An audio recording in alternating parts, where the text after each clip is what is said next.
E aí, pessoal do Face, galera da internet, aqui sou eu mesma, Catarine, e vulgo gostosa de Natal.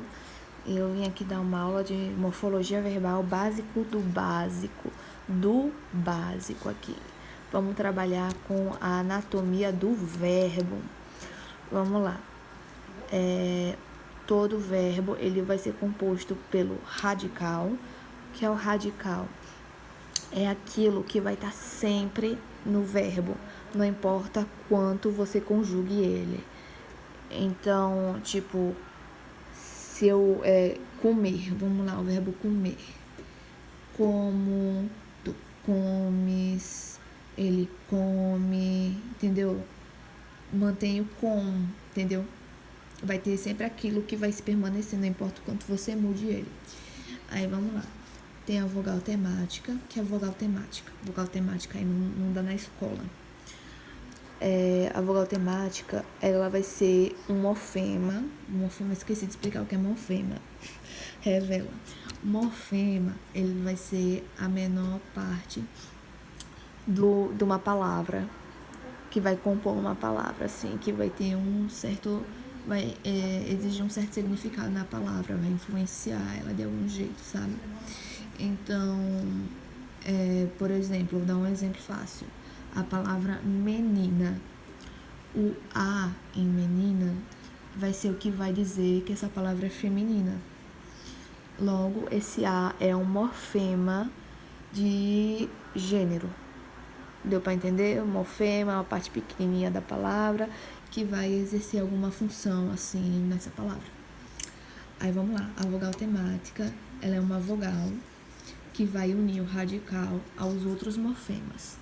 Nós temos a vogal temática da primeira conjugação, que é A, tipo chupar. Da segunda conjugação, que um exemplo, Jesus... comer, pior que eu já escrevi comer aqui nos exemplos, mas tudo bem. E a terceira conjugação, como no verbo servir. Agora vamos aqui para os morfemas interessantes.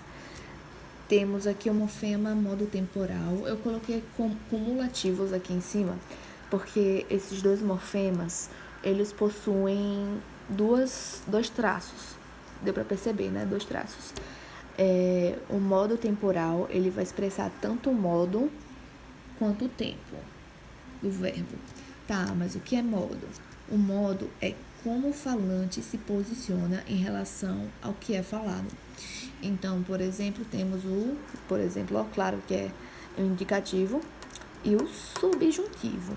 O indicativo é aquele verbo que vai expressar a certeza. Então, por exemplo, canto. Eu canto, tenho certeza, eu canto. E o subjuntivo, ele vai ser algo mais incerto, vai expressar incerteza. Então, é que eu cante. Ah, que eu cante isso, sabe? Deu pra entender? É uma incerteza. O melhor exemplo aqui, que eu acho que o que a gente mais usa, é no futuro do subjuntivo. Que é, por exemplo, se eu cantar. Ah, se eu cantar, você chupa minha pica. Então, é mais ou menos isso, entendeu? Dá uma ideia de incerteza. Não sabe se vai acontecer mesmo ou não. Ou se aconteceu, ou se está acontecendo. Vamos lá. O morfema número pessoal. O número pessoal é simples, é aquilo que vai expressar um número. Por exemplo, se é singular ou plural. Ou a pessoa. Tipo, primeira pessoa do singular, segunda pessoa, deu pra entender. Assim, o temporal é o tempo. Tipo, presente, pretérito, futuro. Aqui eu coloquei morfema flexional, porque são morfemas que eles não vão mudar o significado da palavra em si, mas vão modificar algum traço nessa palavra, seja o modo e o tempo, seja o número e pessoa. Aqui eu coloquei os tempos são esses aqui. Esses aqui são os modos. Eu só separei para ficar organizado. Temos aqui no indicativo, eu coloquei o tempo aqui. A primeira palavra em parênteses é na primeira conjugação A segunda conjugação, e a terceira é um exemplo de terceira conjugação. Então, presente. Como todo mundo já sabe, presente é aquilo que está acontecendo no presente. Temos canto, como, parto. O pretérito imperfeito. Cantava, comia, partia. O pretérito perfeito. Cantei, comi, parti. Qual é a diferença do imperfeito para o perfeito? Fácil. É tudo uma questão de a duração da ação. Então, por exemplo, o pretérito imperfeito, ele vai mostrar uma coisa que durou por um certo tempo. Então, cantava. Você cantava, então durou um certo tempo. Por exemplo, eu cantava no ano de 2002. Então, durante todo o ano de 2002, eu estava cantando, sei lá, trabalhando como cantora.